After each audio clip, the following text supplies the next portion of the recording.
Le premier amour, on ne le comprend pas. on le ressent. Le ventre qui se serre, les mains moites, l'attente impatiente à côté du téléphone.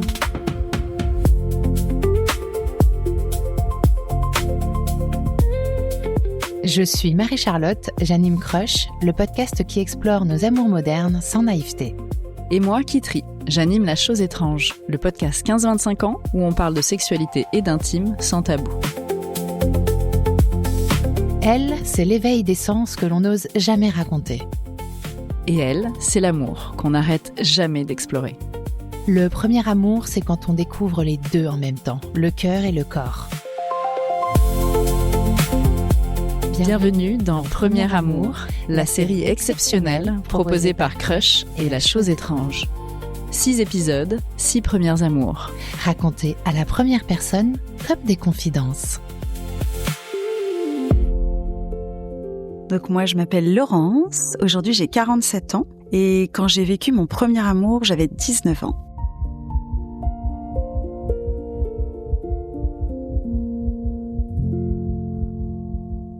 J'ai 19 ans, je viens de rentrer à l'école de design. J'ai fait une première année chaotique à la fac de droit, qui n'était évidemment pas ma vocation. Et puis, je trouve une école de design où je me rends compte très vite que ça va être ça, mon métier, ma passion, ma vie. Je suis une jeune fille qui a grandi en banlieue parisienne, avec aussi beaucoup cette vie de banlieue, les codes qui vont avec, et aller dans une école de design à Paris, c'est quand même quelque chose.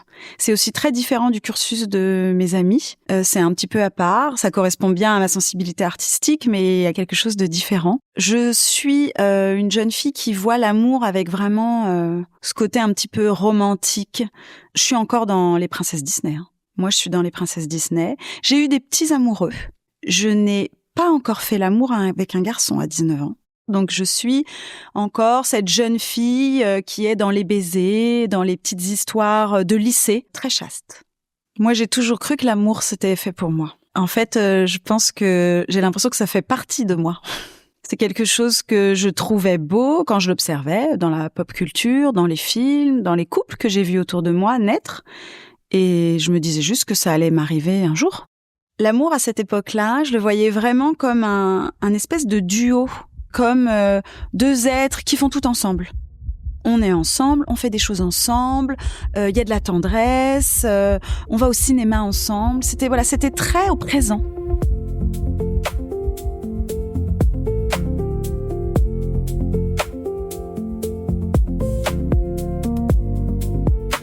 La première fois que je vois Alex, c'est dans l'amphithéâtre de notre école de design. Donc, il est dans la même école que moi, mais pas dans ma classe. Et on a des cours communs où toutes les premières années se retrouvent dans un amphi. Et donc, il est dans l'amphithéâtre, un peu plus haut que moi, et je le vois. Il a quelque chose de différent. Déjà, pour être très sincère, il y a un peu plus de 15 ans, dans les écoles de design, la mixité n'était pas très présente. Et donc, lui, il est différent, il a la peau mate. Il est métissé, brésilien et vietnamien. Il a une super allure et je le repère comme ça. Et je le vois dans l'amphithéâtre et démarre une série de eye contact et de regards interminables qui durent des semaines, qui durent trop longtemps. Alors moi, c'est marrant, quand je vois Alex, je ne projette rien parce qu'en fait, je suis cette jeune fille que j'ai longtemps été, où j'adore l'excitation, les papillons. À chaque fois que je le vois, ça me fait quelque chose. Mais par contre, je me sens pas forcément capable de faire le premier pas, d'aller vers lui. Donc j'attends que, comme par miracle, où il vienne à moi, où les choses se fassent naturellement. Et d'ailleurs, c'est ce qui va arriver. On a des amis en commun qui font des cours partagés avec lui et avec moi. Et petit à petit, lui, il se rapproche de moi dans l'amphi. Je pense que lui, il a eu le même regard pour moi que moi, sans que je l'ai vu.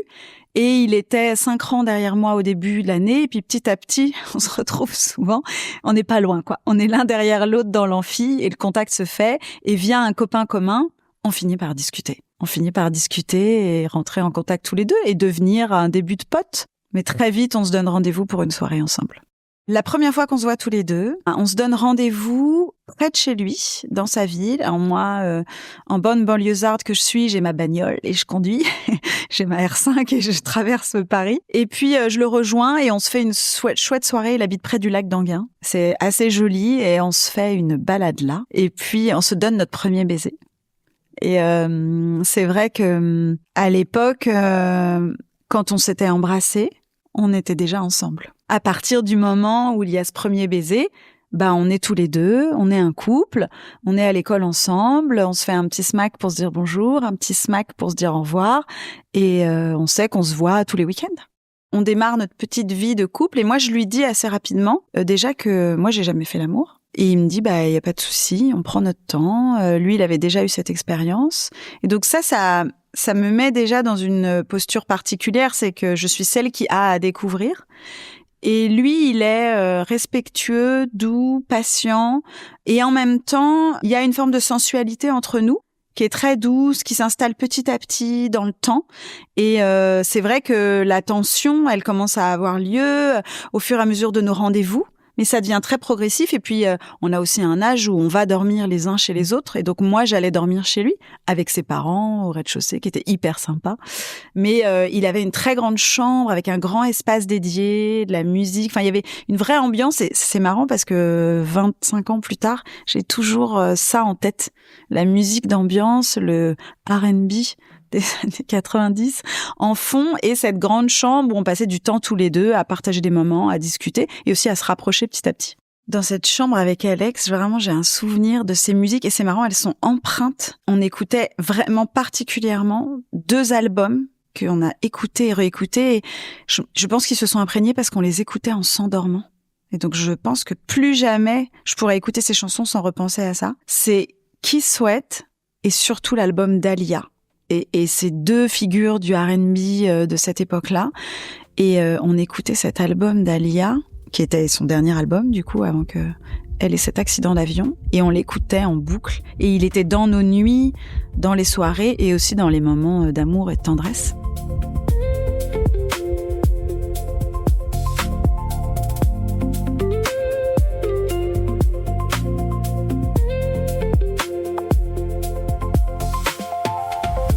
Il y a un moment dans l'histoire avec Alex où je pense que je me dis que c'est mon premier amour. Je pense que c'est quand on franchit le cap tous les deux de faire l'amour. Parce qu'en fait, je me dis que c'est à lui que j'offre ça et que c'est qu'avec un amoureux qu'on peut faire ça. C'est ce que je pense. Et que c'est quand on a un amoureux qu'on peut se rapprocher, avoir ce niveau d'intimité avec tout ce qui a précédé, la patience, la découverte, le passage à l'acte, dans la douceur. Enfin, moi, j'en ai un souvenir plutôt respectueux et doux. Et c'est là où je me dis, oui, c'est mon premier amour, c'est mon amoureux, et c'est avec lui que je découvre ça. C'est la première fois que je ressens ça. Je pense que c'est associé au fait que ce soit la première fois que je vive une longue histoire qui se construit dans un cadre un peu plus adulte, où on fait des études, on prépare notre avenir, on progresse ensemble, on révise ensemble et on partage des choses. L'état dans lequel je me sens pendant ces moments avec lui, c'est finalement plutôt calme, parce que je pense que c'est pas une énorme intensité, c'est tellement une évidence que c'est lui, que pour moi, j'ai l'impression que déjà, ça va jamais s'arrêter. Je ne me pose pas la question. On va rester ensemble et puis ça va continuer comme ça, et je me projette pas, mais ça me paraît une évidence. Et je pense que la chance que j'ai aussi, c'est que on se voit tous les jours, on se parle tous les jours, et moi je suis toujours un peu excitée de le voir, je suis toujours contente, je suis fière que ce soit mon mec aussi. Il y a une forme de fierté. En plus, il est doué, donc ça me plaît parce que je le trouve talentueux. On rit beaucoup ensemble, on part en vacances ensemble, et il est vrai que je suis de bonne humeur, un peu excitée, mais j'ai pas de grandes émotions ou de montagnes russes, parce qu'en fait, c'est comme ça. Je prends le truc, j'y réfléchis pas, je le vis. En fait, je le vis. Je pense que assez naturellement, il y a un moment où le premier « je t'aime » est venu. Je me rappelle plus exactement quand, mais c'était pareil, c'était très naturel. C'était une étape quand même de se dire qu'on s'aimait. D'autant que c'est quand même une époque où on ne s'envoyait pas des WhatsApp tous les jours. On était obligé de se parler.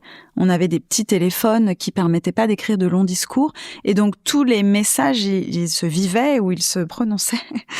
Et j'ai souvenir qu'on se disait qu'on s'aimait. Il y a quand même eu un moment de rupture dans cette histoire.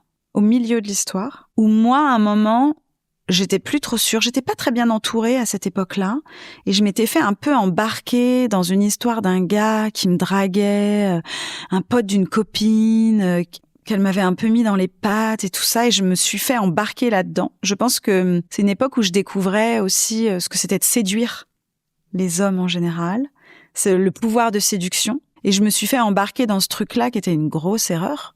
Et j'en ai parlé à Alex, bien sûr, et ça a été très dur, ça a été un moment de rupture. Et j'ai un souvenir de moi revenir chez lui, croiser sa maman sur le perron qui me fait un sourire, où je reviens avec des roses pour m'excuser. Je reviens avec un énorme bouquet de roses pour m'excuser en lui disant « mais j'ai pas envie que ça s'arrête ». C'était terrible parce que je pense que vraiment c'était l'immaturité pleinement représentée, quoi. Le fait de pas se rendre compte de ce qu'on est en train de vivre, de se laisser embarquer par une copine qui dit mais attends, mais j'ai un pote qui te trouve super belle, ce serait bien que tu le vois, et du coup moi d'aller là-dedans sans réfléchir à aucune conséquence. Toujours pareil, de vivre dans le présent, de réfléchir à aucune conséquence, et une fois que c'est arrivé, me rendre compte que c'était une grosse connerie.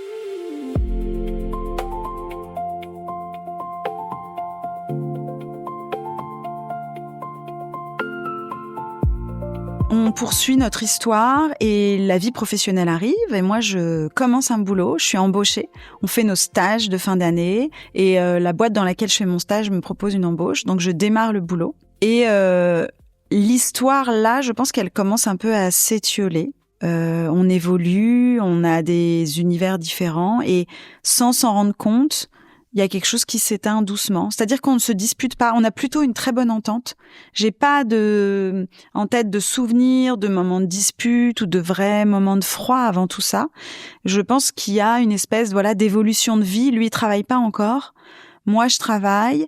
Et puis, doucement, il fait d'autres rencontres autour de lui. Et puis, tout simplement, il rencontre une autre fille. Et un jour, il me le dit, il me dit, c'est fini, j'ai rencontré une autre copine.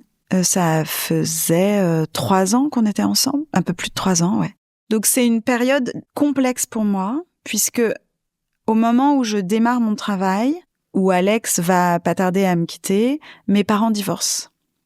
Et donc, je prends un appartement toute seule. Dans toute mon immaturité globale dans laquelle je me trouvais à cette époque-là, à 21 ans, un peu plus de 21 ans. Donc je suis dans mon studio, mes parents viennent de divorcer, j'ai pas encore pris conscience de l'impact que ça avait eu sur moi. Et lui, il me dit qu'il m'aime plus, que ça y est, c'est fini. Et donc en fait, je pense que c'est la cristallisation, c'est mon monde qui s'écroule. Parce qu'en fait, moi, je m'étais jamais vraiment disputée avec lui, donc j'avais pas de signaux forts qui pouvaient dire que notre couple était en difficulté ou qu'on s'entendait pas bien. C'était la même chose à la maison. J'avais des parents qui ne se disputaient pas.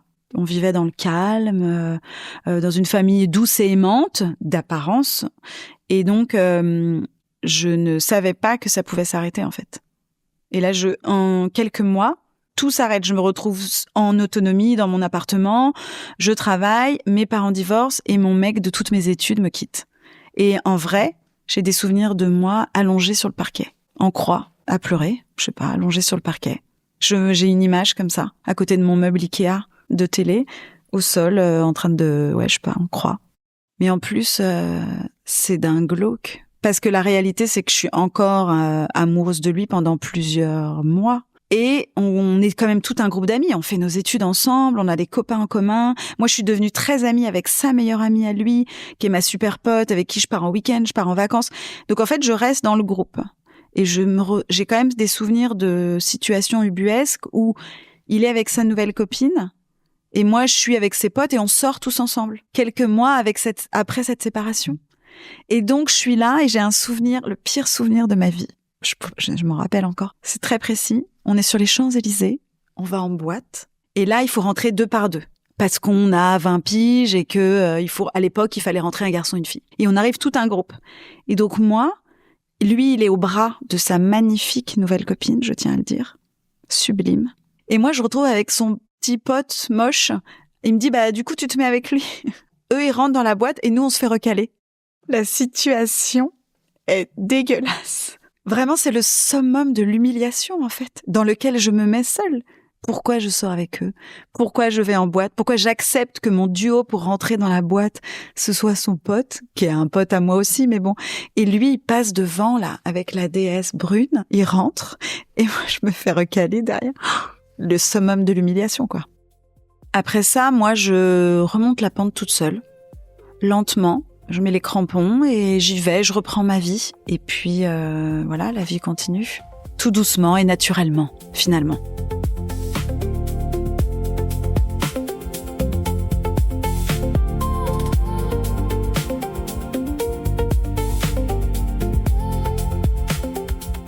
Ce qui me fait dire que c'est mon premier amour, c'est que c'est la première fois que je vivais, pour moi, ce qui est une vraie histoire d'amour.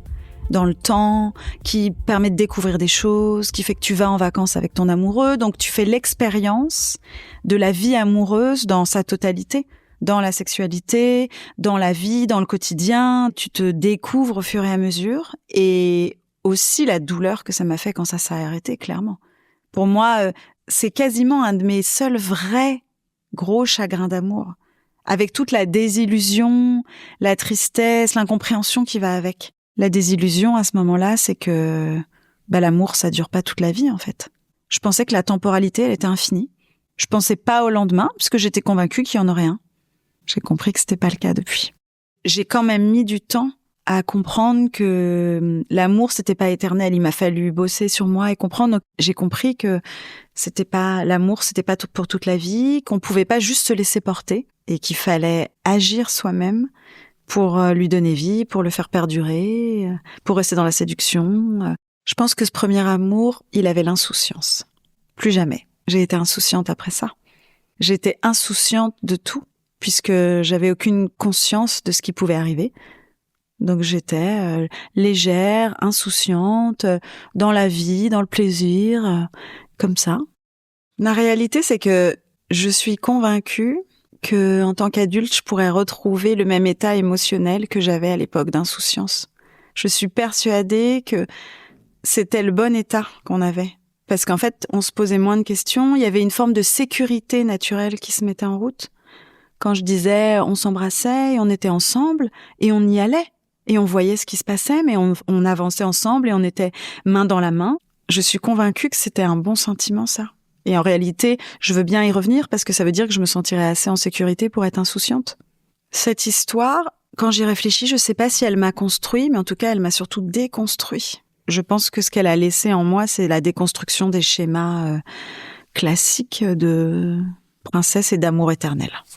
Si je pouvais parler à la Laurence qui a 19 ou 20 ans, je lui dirais profite, ça durera pas, mais profite de tout.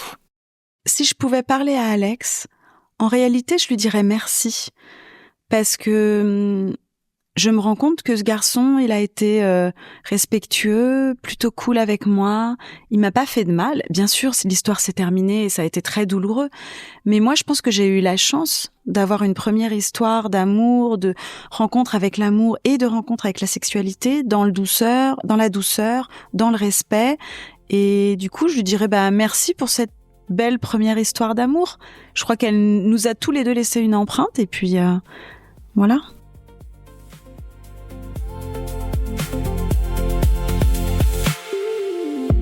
On n'oublie jamais son premier amour. Même quand on a tout oublié de la personne. Il reste quelque chose, une trace. Dans la mémoire et dans le corps. Et si ton premier amour, tu ne l'as pas encore vécu, sache que tout ce que tu ressens compte déjà. Si cette histoire t'a ému, abonne-toi à nos podcasts Crush et La Chose Étrange. Et à nos comptes Instagram, dont tu trouveras les liens en description. Et viens nous raconter ton premier amour en commentaire. On a hâte de lire ça.